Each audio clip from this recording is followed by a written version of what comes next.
dhugaatti yaani garuu isa keessan hin bi'e kun hangalu yaa ke nama kana lubbuu nama lakkatan qabu erganni armatti nama kan miidhu taate biyyatti miidhan nama sarara qabu qaba yaa ke yeroo akkana jedhe akka sorokkeessa winaan nan goone wallahi lazim qaalichi kun sila ammaan tana boodaa gayyarachuudhaaf sa'aatiin kana naa kanna soqontiin kana naa kanna deekaan kana naa kanna jechuu danda'an siigalee afaan nama meessuudhaaf nama adda addaa asii erguu danda'anii isoo gurbaan kun karaa kanarraa miliini isoo miyyoo tana lubbuun isii waan takkan taane karaa furmaataa deemuun bareedaadha wallahi lazim kannaa fi lakkoo isa qofaa qabama nama jeeyina meeqaa qabame hidhaa keessa jira. Abbaa kiti aljala deemtee arraba baaftaam jaarramni si keessirraa muramu. Waan takkaan jaati dubbiin guddataa harritiin fe'atan jaanitti dubbii namni dubbatee tuma fetaa eegeetaa ittuma jirraati. Jala keenya dhaggeeffame dadhabnee firraa kunne dhagaa waan hin jiru murtiin akkuma jitu guddan kana kalaasa ammaan tana lubbuu micoo baraaruudhaaf haa hidhamu micoonis hidhamtee haa galtu hoo galte biyyatti gargaaruudha nagaa lubbuun sidaa bootuu warra fardiidha beete. Qabamu walumaan qabaman malee kophaa qabamuun hin taatu malee. Ummata ajala deemtanii imimmaan hin gadhiisina. Tiiktokiin nama adabaa imimmaan hin gadhiisina. Qophiin sheer godhaati wal gargaaraani. Imimmaan nam tokko ajalatti hin barreessina. Namni imimmaan hin ergina.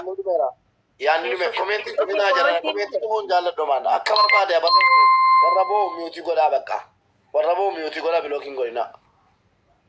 Ma warri barreessaa jiru gariini warra mucaadhaa yaade gariin immoo warra akka akkaawuntiin koo cufamuudhaaf yaade kanaaf miyuutii godhaani tokko yaanni furmaataa walakkaa isaatii naan jedhe walakkaa isaatii sana anamma abu aayaattan bilbilaaraa abu aayaa fideetan lakkoofsa kenna.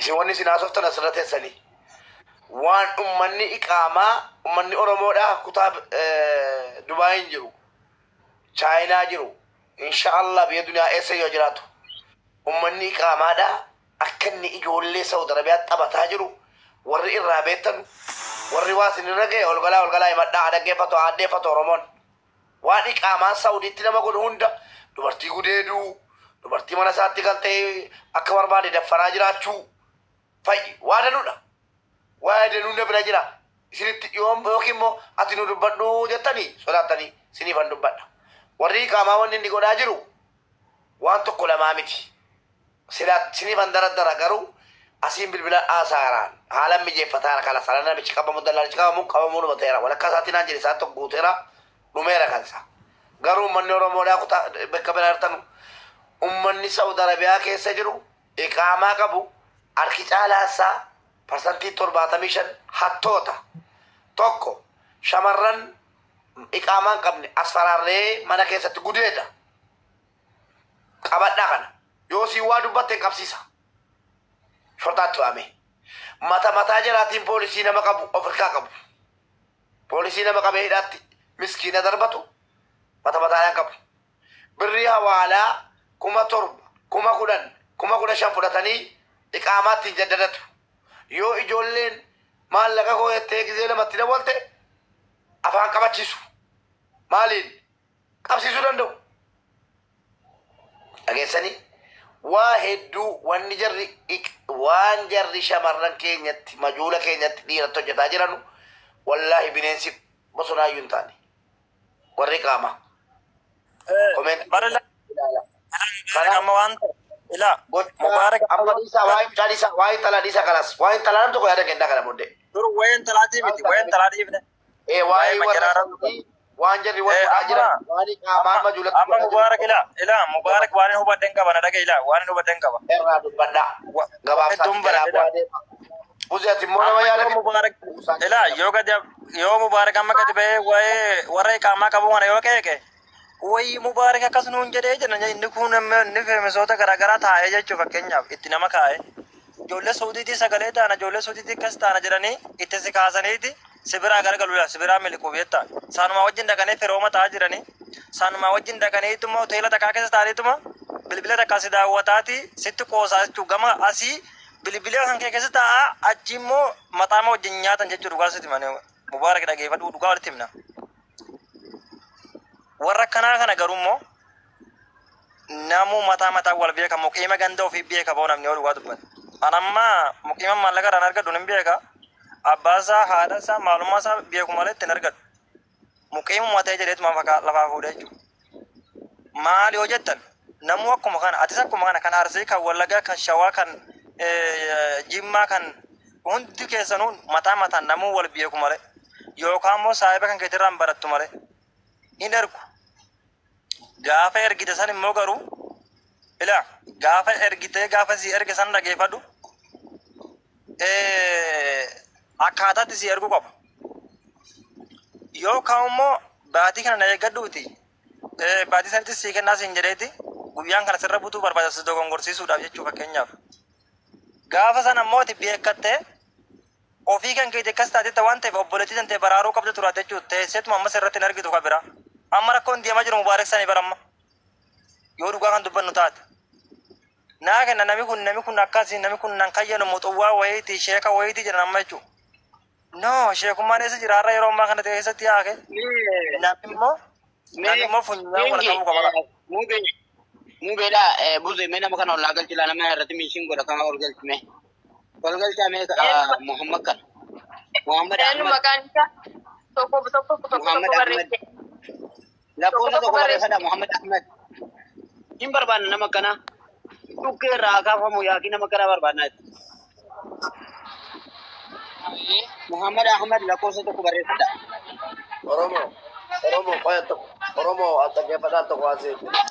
Amma kan nu fixachiisaala ila waan adda baasuun qabaa turaa dhaggeeffadha. Ijoolleen muqiimaa gaafa jennu garuu ila ijoolleen muqiimaa gaafa jennu. Mata keenya akka jarri mana barattee hattoon jechuudha dhaggeeffadha. Akka jarri mana barattee narraa haasoftu dhagahuuf jirtu ammala akka dhaqeetu keenya jechuudha. Waan jabaa Oromoo miidhaa yoo dhaqeetu kee mana barataniiti firoomaan jechuudha. Duula bannu ani duula sodaadde miti yookiin narraa duulaa jukooti miti. Quba qabaadhaa jarri jabaadha hattuu suudii keessaa jabaadha. Akka hattuu suudiitu keen achuma manni narratti banatama. Manaa miti waan barbaadan banadha. Ijoollee Saudi Arabiyaa amma Saudii qofa irratti hojjedhaan gidduu kana jechuudha. Saudii irratti hojjedha kana booddee warra iqaamaa keessattu warra iqaamaa hattoota footoo jalaa nu ergaa gadi saaxilla kana booddee. Bas. Mubee amma over mana banatanis soomachaa jiru. Wallahi mana eenyuun na fakkaatisa. Akkuma argitan sagalee akkana mubee maallee godhe maal jechuudha. Maal jettee obboleessu? Hoyi muti afixatu. Maal jettee obboleessu? Achi soomachaa jiru akka waan ati eeda wayita isaatu bilbila mitiyyoo poolisoota kan nu dhorkee bila dalalaan kennina jeeti mubeen dhorkee maal jedhanii kana komatan ay maal jedhan jeetan liibiyaati jiraannaa si jala dhufe akkasi kana jiran ummanni amma warri basaatu ummanni hin taane ilaala keessanii ajandaa eegalan duruun ajandaa eegalan waan angootu amanattu aguddifattu tiktookii aguddifattu obboleessa koo Adex galatoomi ani dantaasii qabu warri qaama amma warri qaama jara kana dhageeffachuu ture amma meela ila jara keenya la ajandaan warqaan jijjiirinaati abbaan fedha mana barate irraa haasa'uuti nuyi kan jenne nuti hattoota kutaa kudha takka hunda keessa jirudha kan irraa haasaa jiru jaalattanis jibbitalas ajandaa jijjiiramuu miti namni asii deemee mana banate mubaarakiin arrabsu warningii fudhachuu qaba dhageeffadhu Kingi Ahmed lama tokkoffaa kaleessa hoggaa waa'een dallaalaa sun dubbatamu ijoolleen Harargee namni gandaa wal beekaa kutaa wal beekaa ganda isaa bakka isaa mucayyoon himuu turte ila ammaatitti maaliif pikchera isaa fiddanii uummatatti hin beeksiftan rakkoon tokko gaa uumame namni akka wal beekuun fidee wal agarsiisa. Fakkeenyaaf waan Arsii keessa jiru nama Arsiitu beeka nama wayii namni akkuma gandaa walitti dhiyaatutti bakkee isaa sanaa walitti dhiyaatutti baasaa nama keessa rakkisaa jiru. Ifin yoo mucayyoon kun ni duuti taate itti gaafatamummaa lubbuu mucayyoo kanaa kan fudhatu faamilii isaatiin asii dhokachuu danda'a. Ilaa birri 200 san dhabuu isaarra jedhee achuma taa'ee sagaleen isaa jalaa dhageessistu niitii ergee Oromoo maalii jettee uummata arrabsaa turte. Mubaarakiin akka waan ajjeestuu warningitti kennite na baaste jenna ila beekadhu haga ayyaada kiyya fixadhutti jettee walitti qabdee mucuu gooteen arrabsaa turte. Sagaleen namticha asirra ture sun immoo beelaa caacatti waan isin ajaa'ibee hin dhiste. Asiin immoo nama eenyu gobbee moomaali kan jedhu nama biraa ta'ee yaada kenna ta'e diraamaa jarri hojjettu. osoma inni asiin taa'ee nama biraa ta'ee abshaala ta'ee yaada kennatu niitiin isa jalaa wacci achiin. Namoota akkanaa uummataaf dhuunsa yoo mucayyoon kun duutellee isin hundatu itti gaafatama. Ganda isaa himanii jiranii maqaa isaa guutuu himanii jiranii amma inni bakkee jijjiirata hin bada maali jettan faamilii isaa funyaan qabamee fuudhama gaafa ofii isaatii mul'ata. Ishee sanas namni beekuun dhabu sagalee keessa. Dhagahaa Kingabat amma ajandaa keessaa hin bayinaati waa'ee ijoolleen Saudii qaamaan Saudii ijoolleetu hojjetaa qofa dubbadhaa hammee jajara. Irran deemaa afaan torban kana gati ta'e Oromoon dhaga'u warri jala jirtan taaf godhaa. Dallaalli Saudii qofaa miti biyya hundattuu hattuudha. Dallaala miti warra iqaamaa keessattuu warri iqaamaa erga eda intala kana dhaqaadhu baraara poolisiin isin qabu jennaan didanii hatummaan jiraa maqaa jiraa wajjin suuraa jiraa wajjin baasuuf an deema waan ta'eef iccitee jira jechuudha. Hammeenya jira waan ta'eef hojjetaa turan ijoollee Saudii ol galaa dubbadhaa dhumate kanas kana bicha barbaada waa'ee mucaa dhiisaa waa'ee mucaa hojii eegaleera. Assalamu alaikum warahmatullahi wabarakatuh. Warri warahmatullahi wabarakatuh.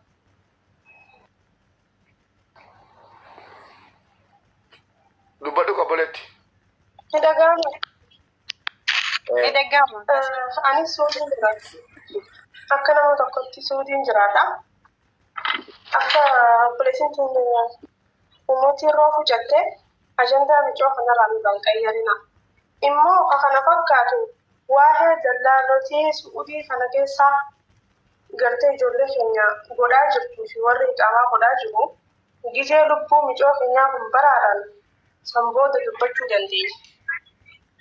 Warri amma dallaala namticha kanarratti inni badii qabu jee isarra boodisaa jiru isarra dubbataa jiru tarii warra isa inni isa biratti bu'u gartee bakka itti bu'u hin qabne maaliif amma yoonii fi ijoolleen isa biratti buutu hin dhiisan waan ta'eef ni tuman. Siigalee jaartii isaanii itti erganii azzaban qoonqoodhaan bilbila irraa fuudhanii.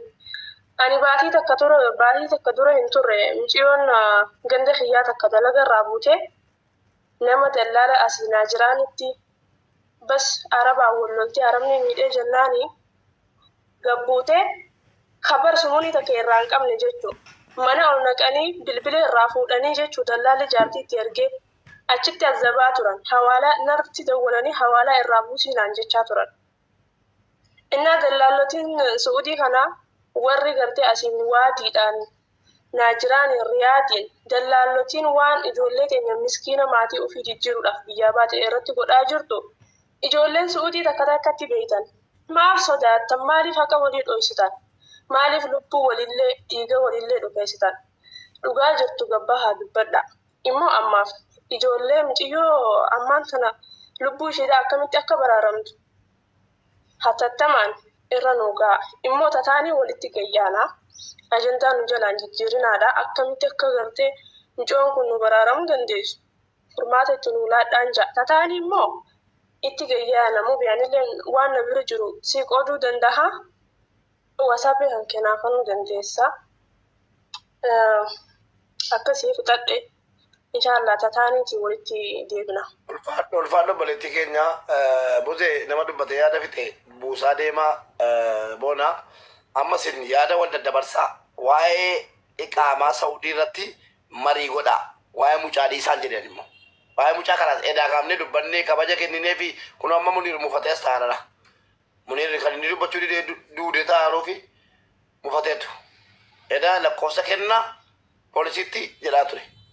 Dinne maaliif ilma namaati kaa gidduu kanatti immoo mucaan hidhattee mana hidhaa taa'urra jennee xiqqoosii obsine amma immoo mana hidhaa miti inshaallah amma qabanii hidhaa galchanii galchanu biyyatti murtee gara murteetti deemaa irra gatii ta'eef keessaan nama dubbisaara waa hammeenya warri qaamaa Saudii ijoollee keenya irratti hojjetaa jiru hunda ol galaatii dubbadha waa biraa dhiisaa waan beektan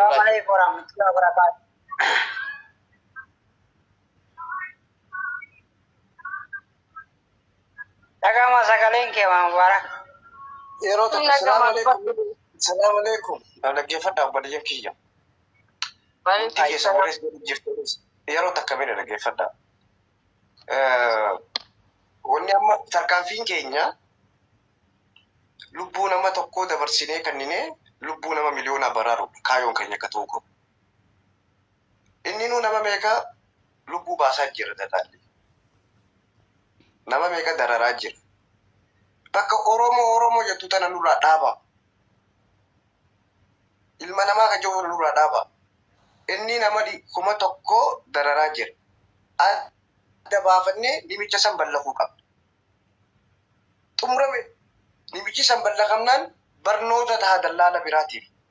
Ijoolleen teenya mana madaam walii hin dararamtu. Tokko dabarsinee kan nuu qabna lubbuu nama hedduu baraaruudha. Lubbuu nama tokko maarreedhaa nama jinni yoo jenne dallaalli ittuma fufa. Yoo hojjenne sirrumatti haa hojjennu. Godina hunda keessa rakkoo jiru nama hamaa tokko keessaa baasne nama dangeessee akka lukkuutti akka sareetti itti taphataa jiru hunda gadi baasnee saaxiluu qaba. Warri kalee isaa asirra deemaa jirus hunda isaanii wal beeyi. Hunda isaanii wal beeyi. Lakkii kun Oromoodhaa ilma namaa dabarsinee kenninu yoo jenne rakkoon itti fufa. Gara jabeenyaan nu barbaachisa. Murannoon nu barbaachisa. Yoo namicha sakki qabneechi dabarsinee kennine nama miliyoonaa achi jira. Mana hidhaa keessattuu namni guyyaa dhumaan jiru namni 200 namni 100. Dallaalli takka qabame maali rakkoon? Dallaala hattuu kan lubbuu nama meeqaa baase? Isarraa dalagaa harkannaa baarree harkannaa nuti dallaala hunda qabnee walii hidhuu deemna. Harka keenya seenee rakkoo furuu dadhabe dabarsinee kennine isinis haa dabartuu san boodaan namni biraa furmaata argata. Furmaata argachuudhaaf wareegamaan nu barbaachisa. Ni beeyna. Namu kutaa keessanitti ni beeytan dallaala ijoollee keenya taphatu. Hargeetis hargee bee ni beeka. Arsiitis arsii ni beeka. Jimaatis jima ni beeka. Nama isiin dararu. Nama dubartii teenya gurguratu. Mana baadiyyaa keessee ulaatti cufsiisu. Hunda walitti baasnee yoo akka fakkeenya achi dabarsinee kennine malee hawaasni keenya abadan hin baraaramu. Awwaan yeroo dheeraa waliin wal beeyna gara laaffina kana dhaabuu qabna. Itti walii gallee ummata kana tokkollee ta'u achi dabarsinee kennine lubbuu nama miliyoonaa. Lubbuu nama miliyoonaa balleessaa nama tokko Oromoodhaa. Oromoon dabarsitee alagaaf hin kennitu. Inni nu alagaaf kannaan jiru. Alagaaf kannaa jiraa michootan. Maalirraa sotaa? Muniiree mucaa keenya baateetti kunoo dureetti.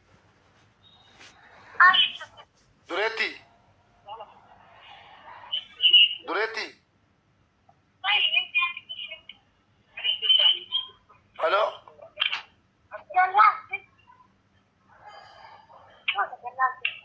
Dureetti.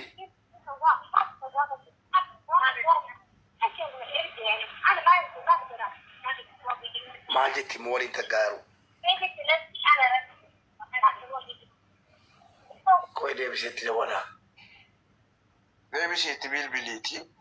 Yeroo hunda as baanee namoota akka gisee dhufu booyyoo osoo hin taane akka waan kana barnoota kan nuu qabna.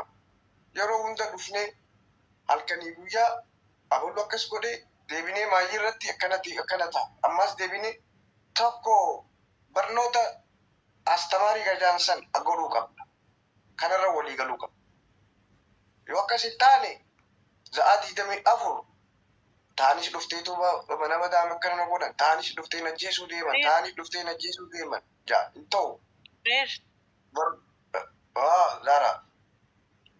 Gurbaan eda niitii isaa fidee Oromoo waliin qabee arrabsiise sun osoo pikchirri isaanii miidiyaa irratti maxxane Oromoo dhiifamaa gaafachiisa.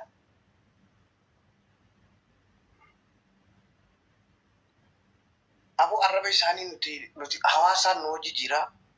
Rabbiin noo jijjiira. Dachii bisamii noo jijjiira. Gurubii hattuu lakkoofsa keessa hin naqinaa dhaabaran. Oromoo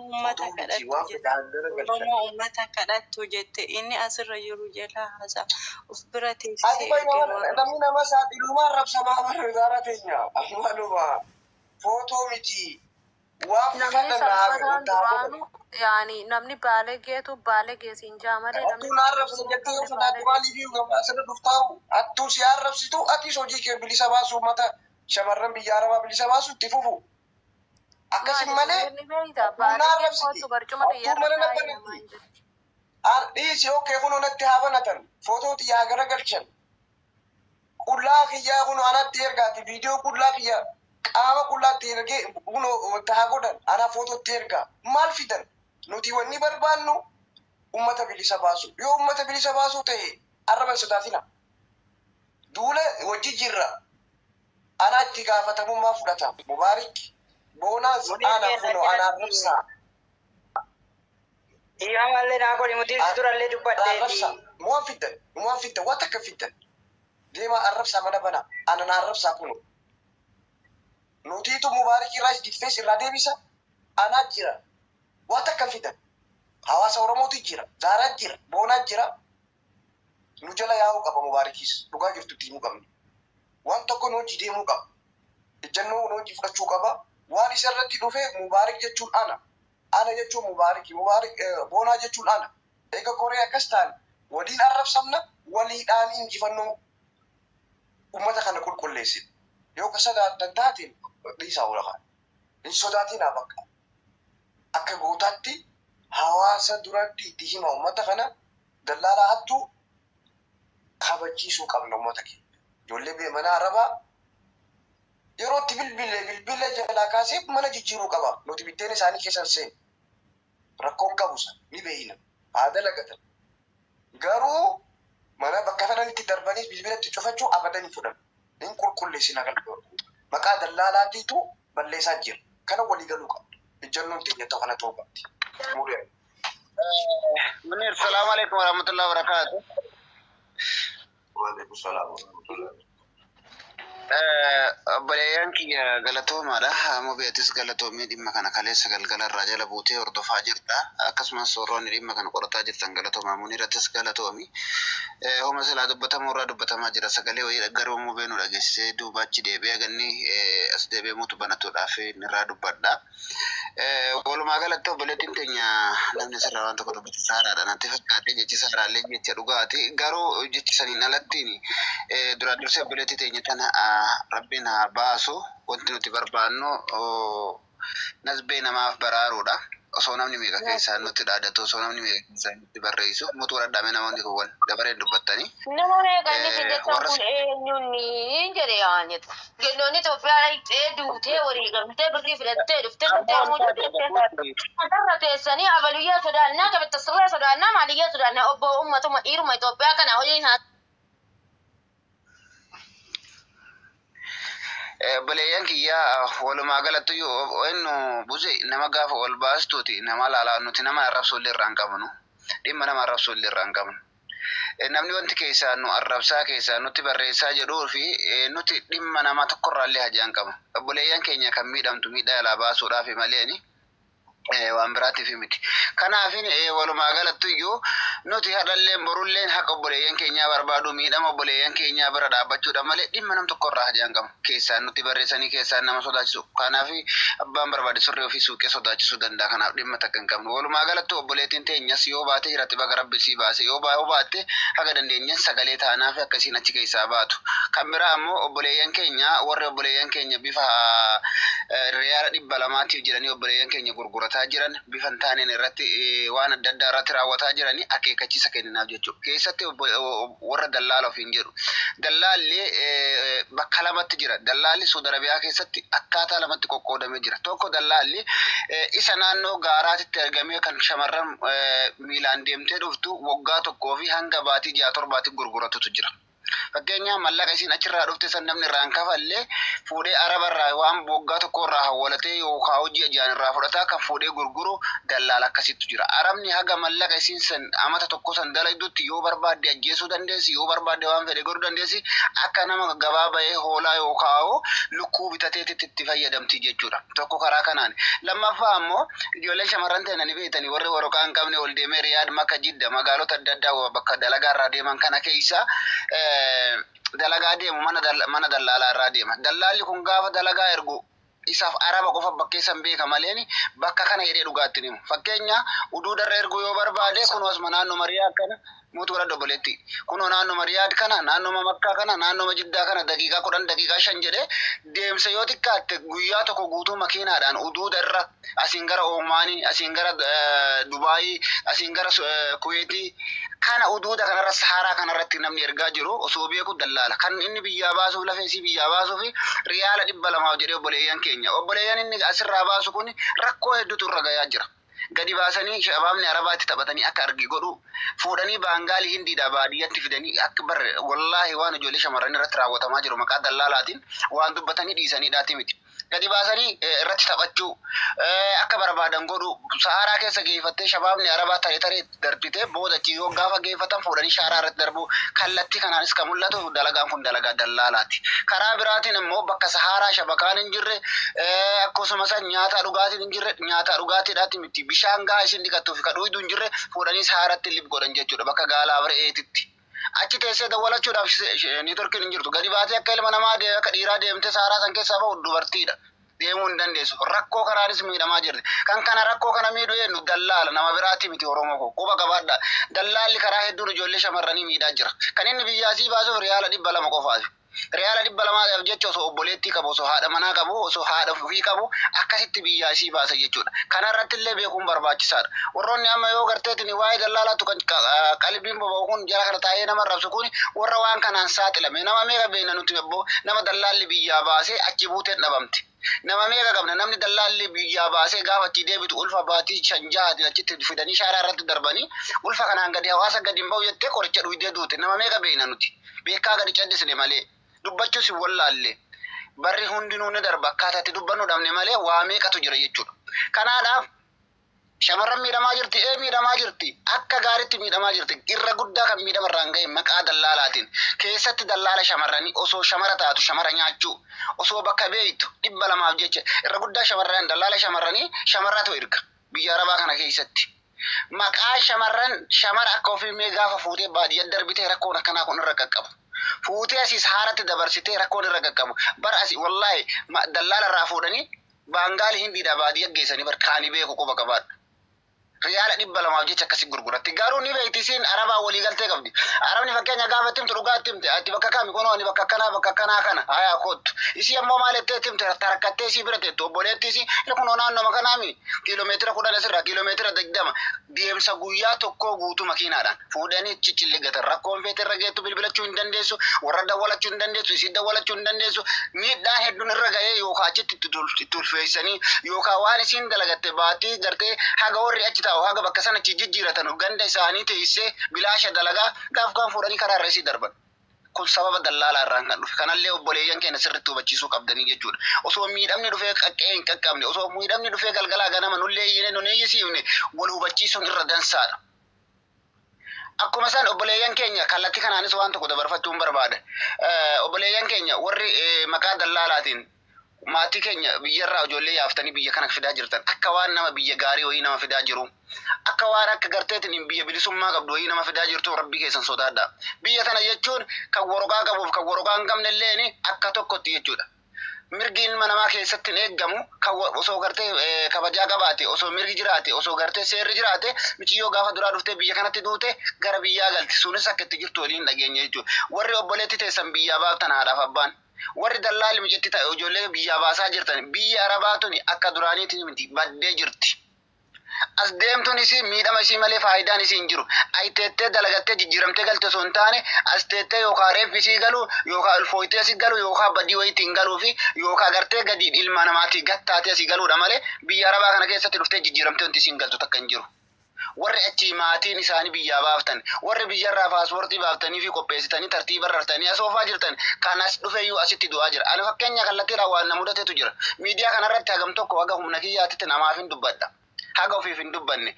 Warra biyyarraa obboleeyyan isaanii warra dhufee biyya kana seenee warra haarawaa baatii 2 baatii 3 baatii 4 keessa jiru kan gartee nyaataa dhugaatii dhabee akka dararamee akka nama mana hidhaa keessa jiruutitti. Itoophiyaa gaafa jedhan Araba kana gartee akkasiin namitti eeydu akka nama hattu yookaan nama ajjeesuutti beekan.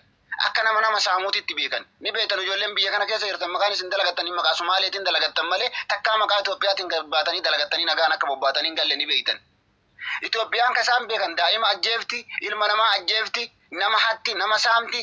akkasitti beeyti arabni jechuudha. Warra amma dhufee biyya kana keessa yeroo maqaa Itoophiyaa tummaatiin yoo biraa gadi bayan balbalatti cufanii gara adda addaatiin akka isiin manaa gadi hin baane akka namaa waliin agarree gatanii akka haadha gartee nama yakka guddaa qabuutitti akkasitti adabaa jiran jechuudha. Osoo kun jiru hadha gartee biyyarraa kaatanii maatii keessan kan nagaa abbaa nagaa biraa deemtanii dhuftanii asitti darbamtanii